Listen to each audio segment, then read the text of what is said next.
എന്നെ മുറിവേൽപ്പിച്ച എൻ്റെ സ്ത്രീത്വത്തെ അപമാനവും തന്നെ ഞാനന്ന് പറഞ്ഞു. ശരിയാണ്, എനിക്കങ്ങനെയാണ് ഫീൽ ചെയ്തത്.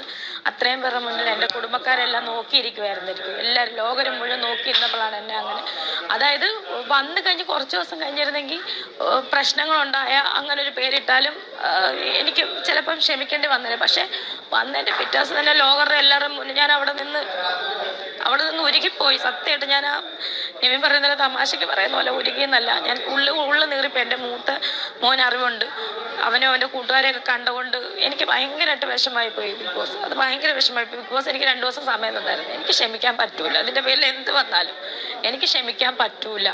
കാരണം അത്രയ്ക്ക് മുറിവായിപ്പോയി. എന്നെ മിക്കവരും ഇവിടെ ആൾക്കാരൊക്കെ എന്നോട് പറയുന്നുണ്ട് ക്ഷമിക്ക്. കുറച്ച് പേരേ ഉള്ളൂ പറയുന്നുള്ളൂ. ബാക്കിയുള്ളവരൊക്കെ പറയുന്നത് ചേച്ചിയുടെ മനസ്സിൽ എന്താണോ തോന്നുന്നത് അത് ചെയ്യും. എൻ്റെ മനസ്സിനെ മുറിവേറ്റ ആ മുറിവ് അത് ഉണങ്ങുന്നില്ല. അത് ഓരോ ദിവസം ചെല്ലുന്തോറും എനിക്ക് കൂടി വരുവാണ്. എനിക്ക് ക്ഷമിക്കാൻ പറ്റുന്നില്ല. ഞാൻ എന്തോ ചെയ്യാനാ? എനിക്ക് ക്ഷമിക്കാം. അത് തന്നെയല്ല, മിഡ് ഡേ വിഷൻ വന്നു. ആളുടെ അടുത്ത് ലാലേട്ടൻ പറഞ്ഞതാണ് കൺവിൻസ് ചെയ്യണമെന്ന്. മിഡ് ഡേ വിഷൻ വന്നപ്പോഴും എൻ്റെ പേര് കുത്തി. ഇത്രയും പേര് എൻ്റെ പേര് കുത്തിയാലും എനിക്ക് അത്രയും വിഷമം വരത്തില്ല. ഇയാളോട് പറഞ്ഞതാണോ ലാലേട്ടൻ കൺവിൻസ് ചെയ്യണമെന്ന്? അതുപോലും മറന്ന് അപ്പോഴും എനിക്ക് ക്ഷമിക്കാനുള്ള ഓപ്ഷൻ എന്നല്ല. ചിലപ്പോൾ എൻ്റെ മനസ്സൊന്നും അലിഞ്ഞേനെ, അയ്യോ എന്നെ ഇയാൾ മാത്രം കുത്തിയല്ലോ. പക്ഷെ അവിടെ പോലും അയാൾ എന്നെ പുറത്താക്കാൻ അല്ലെങ്കിൽ മിഡ് ഡിവിഷനിലാക്കാനാണ് നോക്കിയത്. പിന്നെ ഞാൻ എന്ത് കാരണത്താലാണ് ക്ഷമിക്കേണ്ടത്? ബിഗ് ബോസ് ഒരിക്കലും അങ്ങനെ പറയില്ല, ക്ഷമിക്കാൻ പറയില്ല.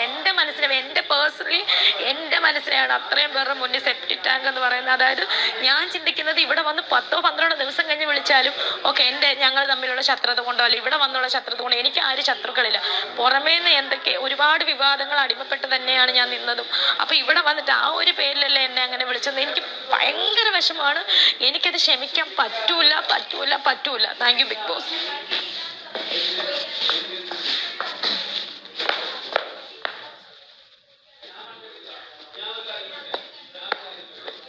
ഞാൻ പറഞ്ഞു ക്ഷമിക്കാൻ പറ്റൂല.